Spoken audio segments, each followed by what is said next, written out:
அன்னைக்கு அந்த கம்பெனிக்காரங்களை யாருமே கேட்கவே இல்லையே. இன்னைக்கு அந்த கம்பெனி நல்லா தானே போயிட்டு இருக்கு. அப்ப என் பையன் உயிர் போயிருந்துச்சுன்னா என்ன பண்றீங்க? இன்னைக்கு இந்த கேள்வி கேட்கறீங்களா? அன்னைக்கு யாருமே ஏன் வரல? நீங்க வந்ததுனாலதான் எந்த ஹாஸ்பிட்டலுமே எங்களை சேர்க்கல. உங்களை பொறுத்த வரைக்கும் இது ஒரு நியூஸ், அவ்வளவுதான்.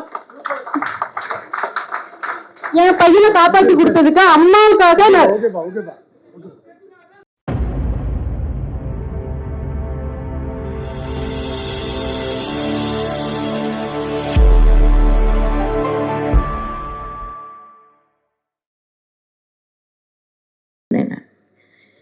எந்த ஒரு நாடு குழந்தைகளுக்கு பாதுகாப்பா இருக்கோ அது எல்லாருக்கும் பாதுகாப்பான நாடுன்னு அர்த்தம். ஸோ நாங்கள் தூங்குவது எப்போவுமே குழந்தைங்கள் கிட்ட தான். எந்த தெருக்கள் குழந்தைங்களுக்கு சேஃபாக இருக்கோ, எந்த சமுதாயம் குழந்தைங்களுக்கு பாதுகாப்பாக இருக்கோ, இங்கே பயமே இல்லை அப்படின்னு எப்போ நடக்க முடியுதோ, பக்கத்து வீட்டில் கூப்பிட்டா வருவாங்க, எதிர் வீட்டில் கூப்பிட்டா துணை இருக்கும், தெருக்கோடியில் ஒரு துணை இருக்கும் நினச்சி எப்போ நம்ம வாழறோமோ அப்போ தான் நம்ம எல்லாருக்குமே பாதுகாப்பு. எனக்கு என்ன வந்தது, இது எனக்கு சம்மந்தம் இல்லாத விஷயம்னு எதுவுமே கிடையாது.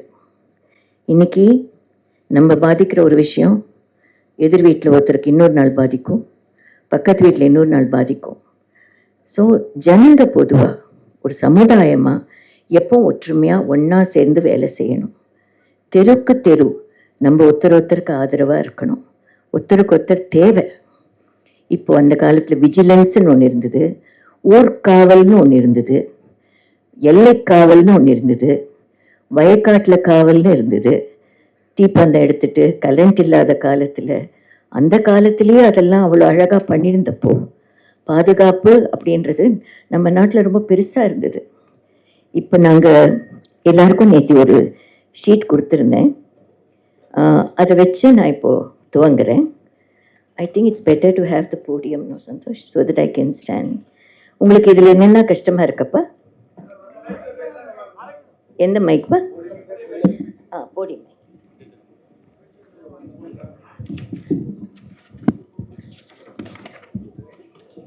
இட்ஸ் டூ ஹை, கொஞ்சம் ஹைட்டாக இருக்குது, கொஞ்சம் சரி. ஹைட் பரவாயில்லையாப்பா உங்களுக்கு? தமிழக மக்களுக்கும் உலகம் ஃபுல்லாக இருக்கிற சாரோட ரசிகர்களுக்கும் எப்படி நன்றி சொல்கிறதுன்னு எனக்கு தெரியல. ஏன்னா வருஷம் நான் சொல்கிறேன், தலை வணங்கி வணங்குகிறோம் உங்கள் நண்பருக்கு. ஏன்னா உலகம் ஃபுல்லாக இந்த 50வது வருஷம் 75வது வருடம் அப்படின்னு சொல்லிட்டு என்னை தொடர்பு கொண்டு எவ்வளவோ விஷயங்களை பகிர்ந்துக்கிறாங்க. சின்ன சின்ன 20 வருஷம் 30 வருஷம் முன்னாடி சினிமாவுக்கு வாங்கி வச்ச டிக்கெட்லேருந்து எங்கிட்ட அனுப்புகிறாங்க, போஸ்டர் அனுப்புகிறாங்க, பேப்பரில் வந்த ஆர்டிகல்ஸ் அனுப்புகிறாங்க. இதை ஷேர் பண்ணிக்கிறோம் மேம் 50வது வருஷத்துக்கு. நிறைய திங்ஸ் அவங்க கலெக்ட் பண்ணி வச்சது நான் கலெக்ட் பண்ணி வச்சுருக்கேன் நிறைய. அது மாதிரி இது எல்லாத்தையும் ஒரு குரூப் ஆஃப் பீப்புள் எங்கேயோ ஒரு இடத்துல வச்சு அதை பாதுகாத்துட்ருக்காங்க. கண்டிப்பாக அதை பொக்கிஷமாக வச்சு ஒரு நாளைக்கு உங்கள் எல்லாருக்கும் காட்டுவோம்.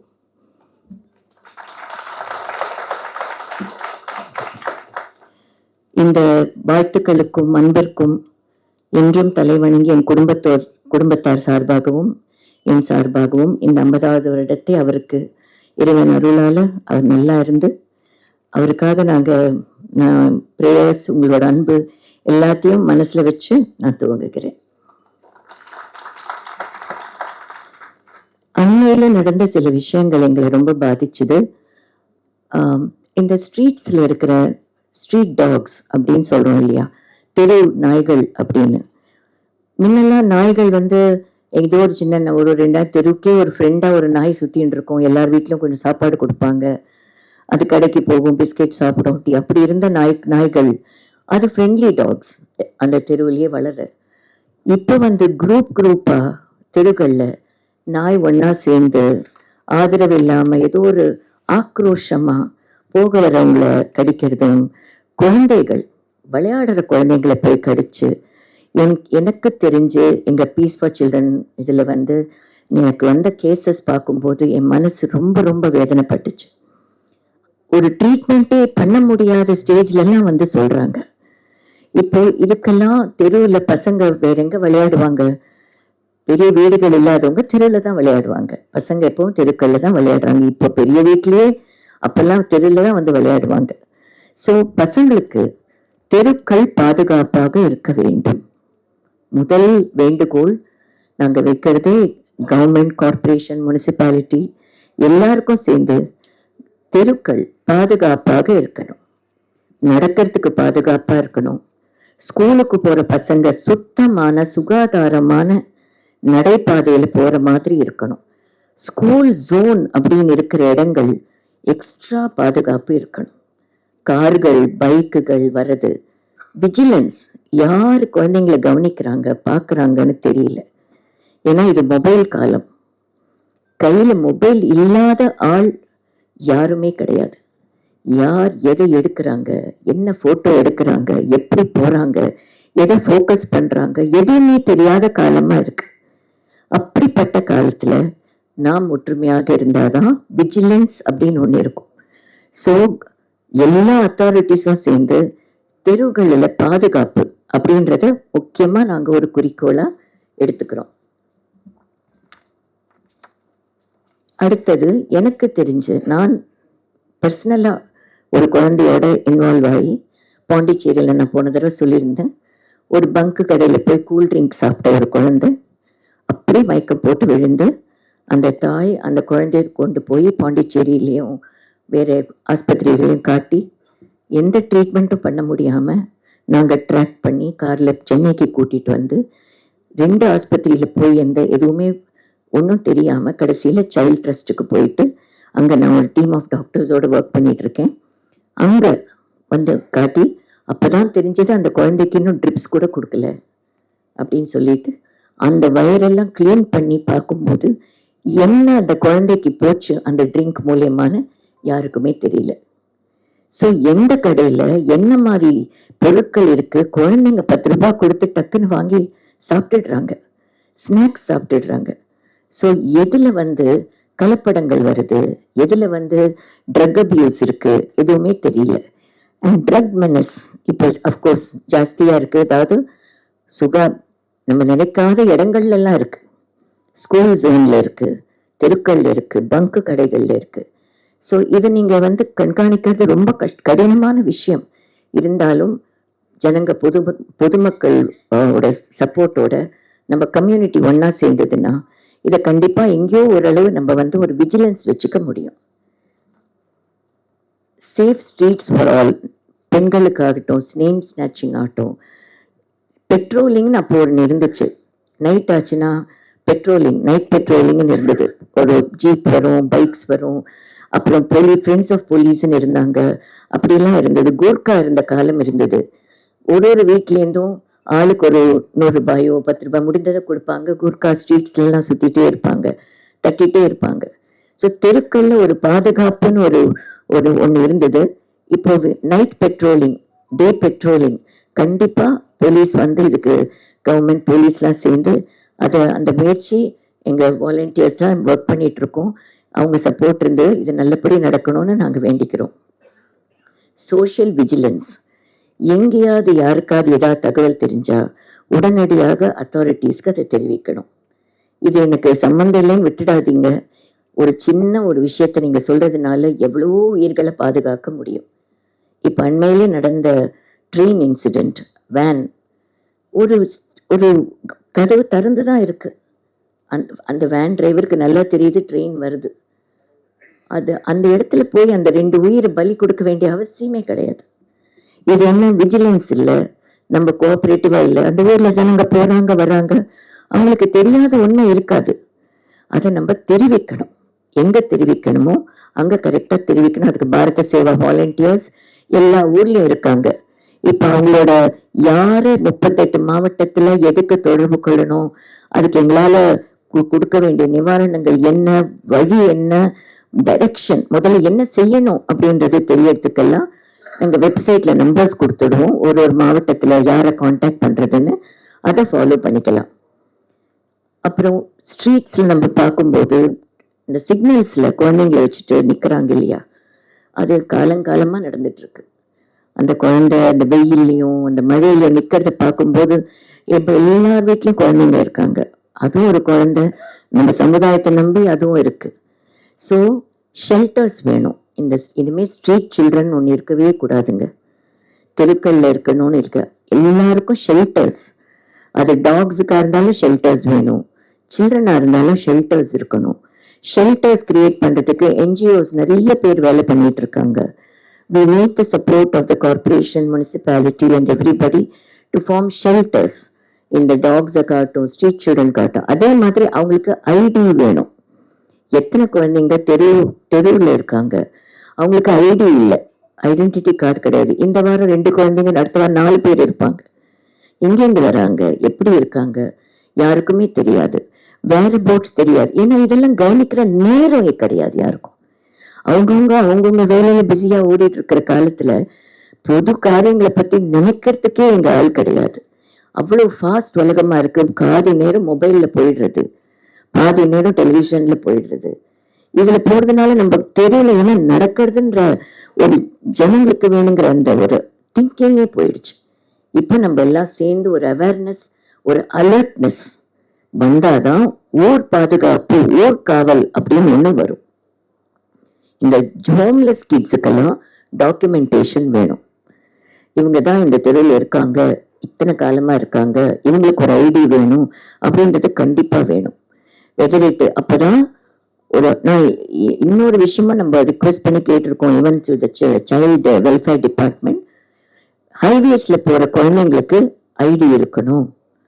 யாராவது தெரியாம குழந்தை யாரோட போயிட்டா கூட பாதி போகும்போது அவங்க காட்டணும், இது யாரோட குழந்தை, எங்க போயிட்டு இருக்கு. நம்ம பசங்களா இருந்தாலும் நம்ம ஐடி காட்டணும், யாரா இருந்தாலும் ஐடிஸ் இருக்கணும். ஐடென்டிட்டி கார்டு இல்லாம குழந்தைக்கு எங்கேயுமே நீங்க அனுப்பக்கூடாது, தனியா விடவும் கூடாது. எந்த இடத்துலயும் எந்த ஏரியாலையும் குழந்தைங்களை தனியா விட்டுடாதீங்க. வாசல்ல விளையாடுறது, உள்ள நம்ம வேலை பண்ணலாம், அங்க இருக்கலாம், பண்ணவே கூடாது. ஏன்னா அந்த காலம் அப்படி, இப்ப இருக்கிற காலம் அப்படி. அதனால நம்ம அந்த காலத்துக்கு ஏற்ற மாதிரி பாதுகாப்பையும் அலர்ட்னஸையும் நம்ம தான் கொண்டு வரணும். And organise government program for அந்த ஆர்ஃபன்டு கிட்ஸ்ன்னு சொல்றோம். அந்த ஹோம்ஸ் எல்லாம் பார்த்தா ரொம்ப வருத்தமா இருக்கு. அந்த ஹோம்ஸ் எல்லாம் நல்லபடி வச்சு நல்ல நம்ம பசங்க மாதிரி அந்த குழந்தைங்களுக்கு பேசிக் ஒரு சாப்பாடாகட்டும், ட்ரெஸ் ஆகட்டும், ஸ்கூலிங் ஆகட்டும். இப்போ திருவள்ளூர் டிஸ்ட்ரிக்ட்ல எங்க வாலண்டியர்ஸ் வந்திருப்பாங்க. இப்போ ரீசெண்டாக நாங்கள் போய் பார்த்ததுல 95 பசங்க படிக்கிற அந்த ஸ்கூலில் அங்கே பாம்புகள் டெய்லி உள்ளே வந்து போகுது. 5-6 பாம்புகள் டெய்லி சுற்றி காடு.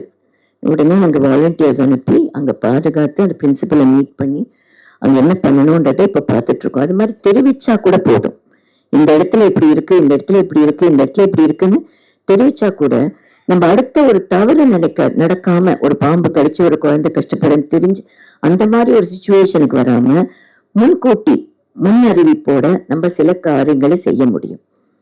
ஸோ இப்போ நாங்கள் ஃபார்மர்ஸ் கூட ரொம்ப ஸ்ட்ராங்கா ஒர்க் பண்ணிட்டு இருக்கோம்.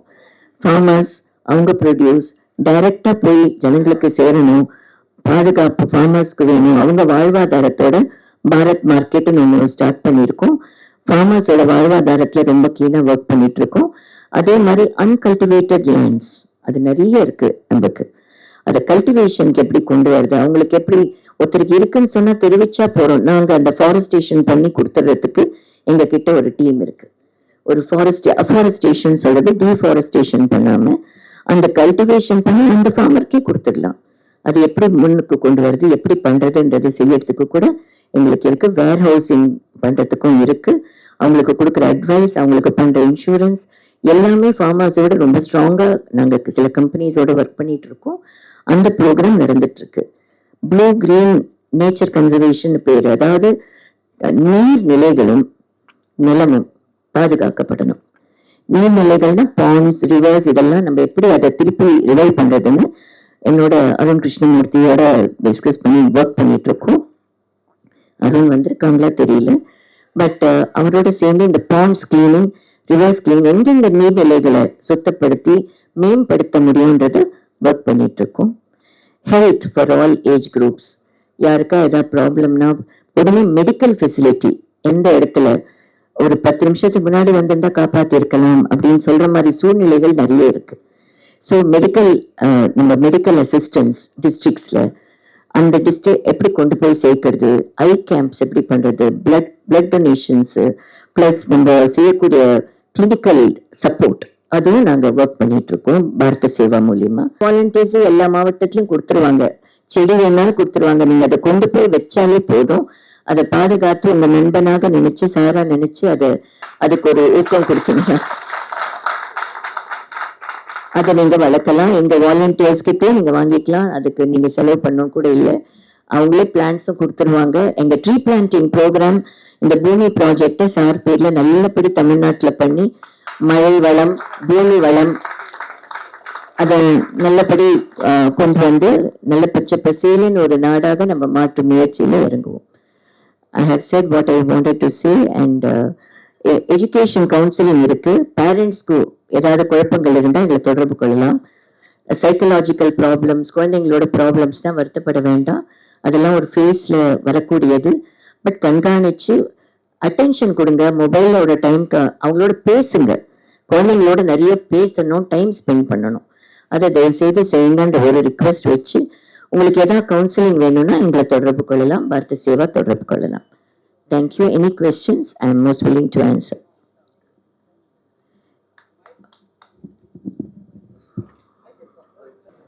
மேம் ஃபர்ஸ்ட் உங்களுக்கு வாழ்த்துக்கள். Thank you madam. இப்போ கவர்மெண்ட்டே நிறைய ஸ்கீம் வச்சு பண்ணின்னு இருக்காங்க. நீங்க தொடர்ச்சியா அவங்க கூட ஜாயின் பண்ணி பண்றீங்களா இல்ல தனியா பண்றீங்களா? இல்ல அவங்களோட சேர்ந்து பண்றதுல தவறே இல்லையப்பா. கலெக்டர்ஸை கான்டாக்ட் பண்ணி ஆஃபீஸர்ஸை கான்டாக்ட் பண்ணி நமக்கு என்ன வேணுமோ அவங்க கிட்ட கொண்டு போய் தெரிவிக்கணும். நம்ம அந்த அதை கொண்டு போய் சொன்னாதானே அவங்களுக்கும் புரியும். ஸோ அந்த அவேர்னஸ் கொண்டு வரதுக்கு முதல் முயற்சியா இருக்கும். 108 ஆம்புலன்ஸ்லாம் இருக்கு. நீங்க ஏதாவது ஸ்பெசிஃபிக்காக நம்பர் வச்சிருக்கீங்களா இல்ல ரஜினி சார் பேரை வச்சு ஆம்புலன்ஸ் வைப்பீங்களா? மேபி இன் த ஃபியூச்சர் அதுக்கெல்லாம் வேணுங்கிற டீம்ஸ் ஃபார்ம் பண்ணிட்டு இருக்கோம். இப்போ அசிஸ்டன்ஸ்னா என்ன, எமர்ஜென்சினா என்ன, அதெல்லாம் ஃபியூச்சர்ல எப்படி கொண்டு போகணுன்றத ஆராய்ச்சி பண்ற டீம் ரிசர்ச் அண்ட் டெவலப்மெண்ட்ல இருக்காங்க இப்போ. மேடம், பல காலமா குழந்தைங்க வெளியே விளையாடி நல்லா ஆரோக்கியமா வளர்றதா தான் சொல்லுவாங்க. ஆனா நீங்க என்ன சொன்னீங்க, இப்ப கொஞ்சம் கண்ட்ரோல் பண்ணி வைங்கன்றீங்க. இல்ல அப்படி சொல்லல. அப்புறம் டேக் போட சொல்றீங்க, அவங்களுக்கு ஐடி கார்டு கொடுக்க சொல்றீங்க. அது எப்படி மேடம் சரி போடும் தமிழ்நாட்டுல? இல்ல நீங்க புரிஞ்சுக்கலன்னு நினைக்கிறேன். அவங்க விளையாடுற அளவுக்கு பாதுகாப்பு கொடுக்கணும்னு சொன்னேன். வெளியில அவங்க சாராம விளையாடணும், ஃபீல்ட்ல விளையாடணும். அப்போ பெரியவங்க பாதுகாப்புக்கு நிக்கணும், தனியா விட்டுட்டு போகக்கூடாதுன்னு நான் சொன்னேன். அதே மாதிரி நமக்கு தெரியாத ஸ்ட்ரீட்ல இருக்கிற குழந்தைகள், அவங்க எங்கேருந்து வராங்க, எங்க இருக்காங்க, அவங்களுக்கு பாதுகாப்பு இருக்கா, சாப்பிட்றாங்களா, அவங்களுக்கு மருத்துவம் எதுவுமே யாருக்கும் தெரியாது. நம்ம ஒரு ஏரியாவை தாண்டி போறப்போ பிரிட்ஜுக்கு அடியில இருப்பாங்க, இன்னொரு இடத்துல இருப்பாங்க. அதுக்கு நம்மளுக்கு அவங்களுக்கு ஒரு ஐடி கொடுத்து இந்த இடத்துல இவங்க இருக்காங்க, இவங்களுக்கு பாதுகாப்பு தேவை, உணவருந்தோ மழை காலமாகட்டும் எதுவும் ஆகட்டும் பாதுகாப்பு தேவைன்றது தெரியணும். It's a simple documentation. எல்லா கவர்மெண்ட்லேயும் ஒரு பேர் வச்சுருவாங்க. டிவி கொடுத்தா கலைஞர் டிவி, அம்மா உணவகம். இப்போ நீங்கள் மேடம் என்ன சொன்னீங்க, ரஜினி சாருக்கு ஒரு நேம் வைக்கணும், மரம். ரஜினி சார் நேமில் மரம் வருமா? நீங்க எல்லாம் தப்பாவே நீங்க சொன்னீங்க அவங்க பேர்ல தான் இல்ல பேரா நண்பரா இப்போ உங்க வீட்டுல ஒருத்தருக்கு பிறந்த நாள் வருதுன்னா அவர் பேர்ல நீங்க ஒரு தானம் கொடுக்குறீங்கன்னு வச்சுக்கோங்க. அப்ப அந்த தானம் பேரே அவங்க பேர் ஆயிடாது இல்லையா? நீங்க வீட்டுல இருக்கிறவங்க ஒரு கோயிலுக்கு போறீங்க, 10 பேருக்கு சாப்பாடு போடுறீங்க, அது பெர்மனண்டா அதிலே பேர் ஆயிடுமா? அப்படி கிடையாதுங்க. அந்த ஒரு வருஷத்துக்கு உகந்த மாதிரி ஞாபகம் இருக்கிற மாதிரி சில காரியங்களை செஞ்சு அது உலகத்துக்கும் பயன்படக்கூடியதா இருக்கணும்ன்றதுக்காக தான் இப்போ அவங்க மகாத்மா காந்தி பேர்ல அன்னைக்கு மகாத்மா காந்தி ஃபவுண்டேஷன், மகாத்மா காந்தி சேரிட்டின்னு பண்றாங்க. இன்னொருத்தர் பேர்ல பண்றாங்க, தாத்தா பேர்லயே பண்றாங்களே. வீட்டுல இருக்கிற நம்ம பெரிய தெரிஞ்சவங்க மட்டும் இல்லை, அப்பா பேர்ல தாத்தா பேர்ல எல்லாம் செய்யறாங்க இல்லையா? அந்த மாதிரி ஒரு இதுல சொல்றது தானே ஒழிய அது பேர்லயே நீங்க வச்சு அதையே அது எல்லா செடிக்கும் அதே பேர் வைக்கணும்லாம் நான் சொல்லவே இல்லையே உங்களை. Okay madam. வாலண்டியர்ஸ் இப்போ எவ்வளோ பேர் இருக்காங்க, உங்க அச்சீவ்மெண்ட் எவ்வளோ இருக்கும்? எதுங்க வாலண்டியர்ஸ் இப்போ எத்தனை பேர் இருக்காங்க இப்போ உங்க இதுல? இன்னும் எவ்வளோ பேர் வளர்ச்சியில் இருக்கிறீங்க? ஒரு ஸ்கூல் ஆரம்பிக்கும் போது 11 பசங்க இருப்பாங்க, 10 பசங்க இருப்பாங்க, அப்புறம் 100 ஆகுவாங்க, அப்புறம் 1000 ஆகுவாங்க. ஒரு ஸ்தாபனம் ஆரம்பிக்கும் போது 10 பேர் இருப்பாங்க, அப்புறம் 30 பேர் ஆவாங்க. ஒரு டாட்டா, இன்ஃபோசிஸ் கூட 10 பேர் 11 பேர் கூட ஆரம்பிச்ச ஸ்தாபனங்கள் தான். அது வளர்றதுக்கு நேரமும் காலமும் எத்தனை பேரோட கடின உழைப்பும் வேணும்ன்றது காலம் நிர்ணயம் செய்யும். இறந்துட்டாங்க. அவங்க இறந்து 6 வருஷம் ஆகுது. எனக்கு இப்ப 26, 90 ஏஜ்ல இறந்தாங்க. என் பசங்களுக்காக நான் மேரேஜே பண்ணிக்காம படிச்சுட்டு இருந்து இன்ன வரைக்கும் வேலை பார்த்துட்டு இருக்கேன். இப்ப வரைக்குமே நான் 4000 6000 சம்பளம் தான் வாங்குறேன்.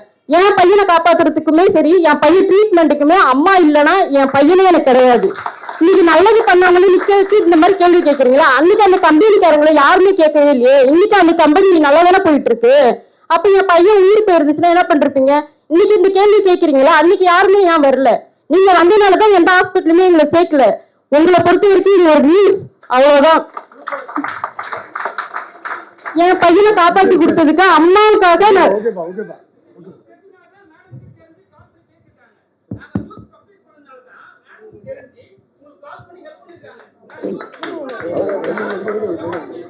பிரஸ் பொறுத்த வரைக்கும் நீங்க யாருமே வந்து எங்களை தேடி வரல.